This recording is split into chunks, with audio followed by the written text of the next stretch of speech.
Welcome to the Bootstrap Mogul Podcast, where we bring you the grassroots tips, tricks, and stories in everything entrepreneurship, digital marketing, and personal development. I'm your host, Andres Olguin.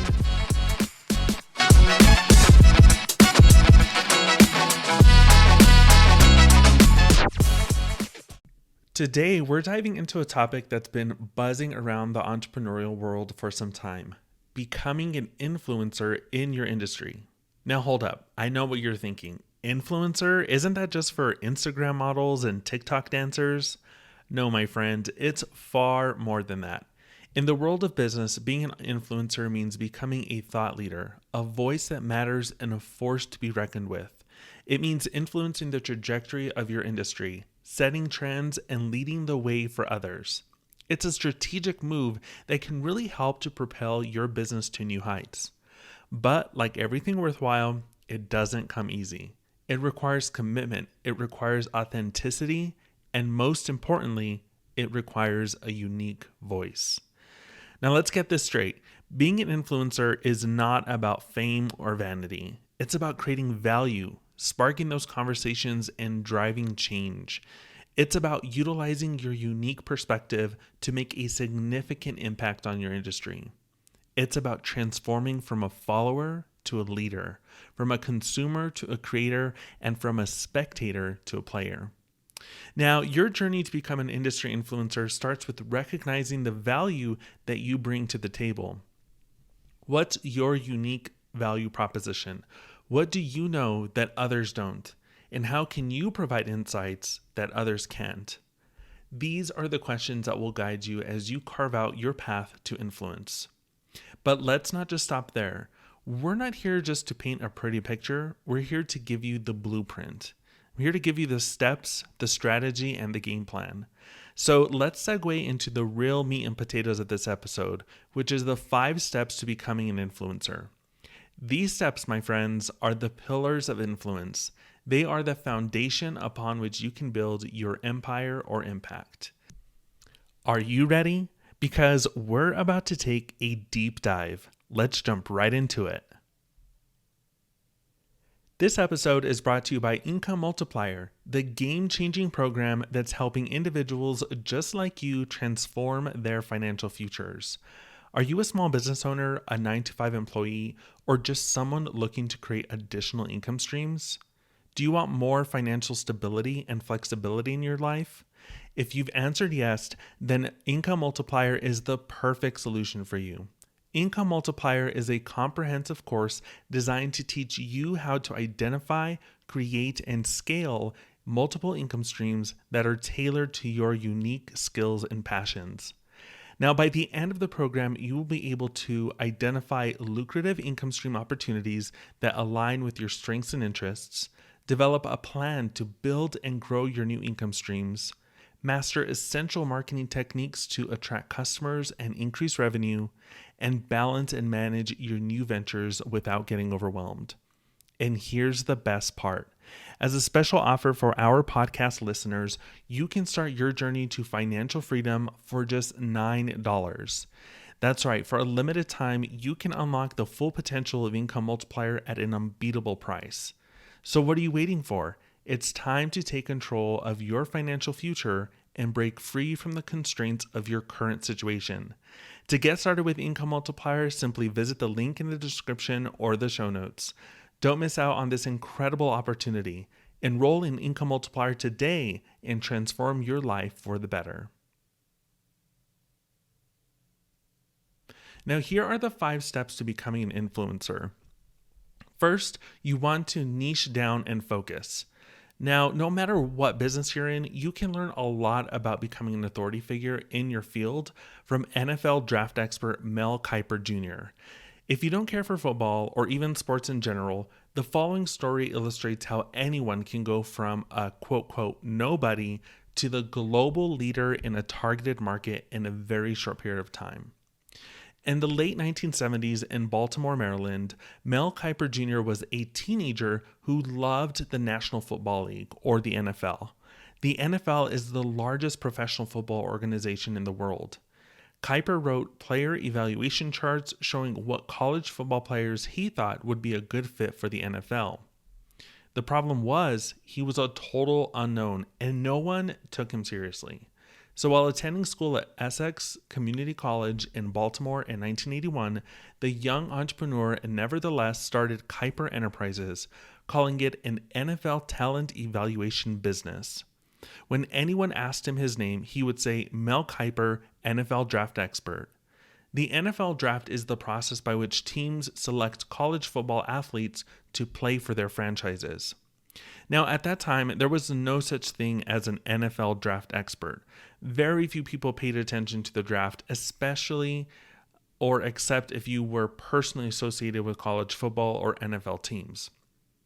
Now, not to be swayed, Kuiper continued releasing a yearly draft report and talking up the importance of his evaluations for the annual draft to anyone and everyone who would listen. A young ESPN network hired the self-professed draft expert in 1984. He tirelessly suggested to the growing 24-hour sports network that they needed to start covering the NFL draft before anyone else did. Today, thanks to Kuiper's efforts in establishing himself as the preeminent authority in his field, the NFL draft is a multi-million-dollar franchise which draws year-round attention from football fans and media channels. And guess who is viewed as the top global expert? That's right, Mel Kiper Jr. Kuiper could have called himself a college football expert. However, that was a huge field with thousands of individuals who were extremely knowledgeable about college football. His knowledge of the NFL meant he could have sold himself as a National Football League expert. The same situation existed there, with too much intelligent competition. So he did what you should do. He dug down deeper than anyone else, and he found a niche which no one else was serving. He also ensured that he focused on an evergreen business. Evergreen markets are viable year after year, providing a lifetime of revenue and profits to the authority figures in those markets. While you can't foresee huge changes in technology, at least try to focus on markets that don't change from year to year. As an extreme example, centering your business around this year's iPhone model will limit your authority to the period of about a year. However, becoming an expert in all things related to iPhones and iPads would at least keep you evergreen while iPhones and iPads are still being sold. You just have to stay on top of all the changes. Now, fans of both college and pro football, the NCAA and NFL executive coaches, managers, and owners, as well as prominent college and even high school athletes, were Kuiper's target market. By placing a laser focus on a small niche market, the NFL draft, rather than a large market, the NFL or college football, Kuiper became the number one NFL draft expert almost overnight. So what's the lesson here? Niche down far enough in your market or area of expertise, and you are going to find a group of rabidly enthusiastic prospects which are being underserved. This is possible in any and every market and can dramatically shorten your path to being viewed as an authoritative influence in your field. Second, you want to communicate with stories. The previous example about Mel Kiper Jr. and niche marketing was relayed through a story. Storytelling has been used to record human history long before writing was even developed. Stories are still very powerful today. You can connect with people on an emotional, mental, and even spiritual level if you learn the art of storytelling. You may be thinking your products and services don't have any heart-pounding, eyebrow-raising, dramatic stories surrounding them. In most cases, you would be wrong. Consider the case of the advertisement, which had made more than $2 billion for the Wall Street Journal. Yes, that is billion with a B. It begins like this. On a beautiful late spring afternoon, 25 years ago, two young men graduated from the same college. They were very much alike, these two young men. Both had been better than average students, both were personable, and both, as young college graduates, were filled with ambitious dreams for their future. Recently, these men returned to their college for their 25th reunion. They were very much alike, Both were happily married, both had 3 children, and both, it turned out, had gone to work for the same Midwestern manufacturing company and were still there. But there was a difference. One of the men was a manager of a small department of that company. The other was its president. Now, this ad goes on to show that the only difference between these 2 young men was that the company president read the Wall Street Journal and the other man did not. You can search for the Martin Conroy Wall Street Journal ad online and read the entire ad. It's a really great example of how storytelling can be used effectively for any product or service. Now, what can be more boring, less sexy, and further down your list of priorities than a newspaper subscription? However, because a compelling story was used to connect with its target audience, this short 2-page advertisement was used for decades because it was so effective in showing the Wall Street Journal as the leading market influence for business and financial news. In short, you want to use stories to communicate your personal or business message whenever possible. Third is be helpful. Have you ever sought to help from someone who is very knowledgeable in a particular area? Well, of course you have. We do it all the time. When someone answers a question or solves a problem that has been bothering you, you instantly look at that person as an influential figure. After all, they provided you with a solution you could not obtain on your own. So you view that person with a sense of respect and admiration. That should be your job if you want to build your range of influence. You can join forums relative to your market, join or start your own groups on Facebook, LinkedIn, or other social networks where you can share your market expertise with others in your field. Put your mind in a place of selflessness. Don't worry about sales and profits for a little while, and try not to have a sales-oriented mindset. Just offer advice and valuable content that does one of these 2 things for your prospects. It either relieves the pain or delivers a pleasure. Every important decision a human being makes is hinged upon either relieving a pain or delivering a pleasure. So focus on publishing helpful content online and offline that solves a big problem or creates a pleasurable experience for your market. Your market influence will grow, as will your reputation as someone who truly cares about others. That is certain to set you apart from other industry influencers. Fourth is building strong relationships. Who are the most important people in your life? Are they strangers, people you know nothing about? No. The people that matter to the most to you are those that you have developed strong relationships with. Because of the way you feel for them, these people have a very strong influence over your actions. Becoming an important industry influence requires building quality relationships, just like you do in your personal life. This can mean hard work in some cases. Think about your most important and valuable relationships. They probably require a little work from time to time. They're not effortlessly maintained. So take the necessary time to build deeper relationships with other industry influencers in your market or niche. If you connect on a very real level with someone who is seen as a market leader, by proxy, you are also viewed as an important force in that marketplace. Other influencers are not the only people you should be developing rich relationships with, however. Your customers, your prospects, and really anyone else in your field should be the source of your relationship-making efforts. So get out there, making yourself visible to anyone and everyone in your niche. And once you make an initial connection, do more listening than talking, and make sure that you provide more give than take. Just a handful of important relationships can help you weather any storm that comes along in your industry.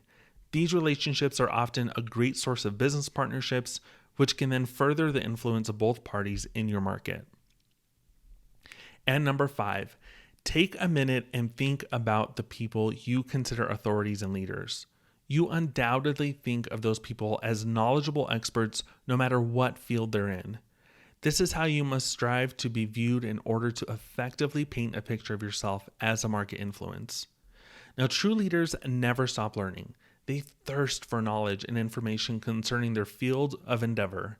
They want to be on the cutting edge of innovation, technology, marketing, sales, and every other aspect of their business. Accordingly, they spend a great deal of their time talking to other leaders in their field, attending seminars and conferences, reading journals, and devouring any and all industry information they can get their hands on. If you are in an especially competitive field, the right knowledge can save your business. If you get a hold of a piece of information before any other industry influencers, you have your hands on a potential golden goose. Now, procurement of knowledge also means improving your skills. You know what business areas you need to improve on. Don't spend time working on what you are already proficient at doing. Brush up on those skills and market areas where you aren't so strong. Combined with industry knowledge and a constant effort at working to become better in your market, a well-rounded skill set can ensure you are viewed as an important influence in your field. So the 5 action steps that I just described will go a long way towards building your authority status. Smart business owners target a smaller, well-defined market rather than a broad one. And using stories whenever you can deliver content, information, and sales messages that connect with your audience on a very emotional level. You should always be asking, how can I help my market? And when you solve problems and help individuals with problems in your niche without initially thinking about sales or profits, you develop strong relationships. And those relationships build your influence as your prospects, clients, and customers share your message for you. Finally, continually learning and staying ahead of the curve in your market or niche is extremely important. People respect knowledge and expertise. You should always strive to be the go-to expert with the most relevant and actionable knowledge in your field. These are just a few important pieces of the market influence puzzle. Consider them valuable tools in a large, well-equipped market toolbox. So there you have it, folks, the 5 steps to becoming an influencer. Remember, this journey is not a sprint, but a marathon. It's about consistency, authenticity, and providing real value in your industry. Now, I can't stress enough how important it is to start with a clear vision. Understand your value, pinpoint your audience, and then create content that resonates. Engage with your audience, build relationships, and always be open to learning and adapting. Don't expect overnight success. Building an influence takes time, patience, and grit. But trust me, when you start seeing the fruits of your labor, it'll all be worth it. Now, before we close today, I want to leave you with this. Becoming an influencer is not an end goal. It's a journey. It's a commitment to continuous growth, learning, and providing value to your audience. Influence is not just about being heard. It's about making a difference. So go out there, make your mark, let your voice be heard, and most importantly, make a difference. Now, that's all for today's episode of the Bootstrap Mogul Podcast. I hope you found value in our discussion and are excited to take those first steps towards becoming an influencer in your industry. Until next time, stay motivated, stay hungry, and remember, the world is waiting to hear your voice.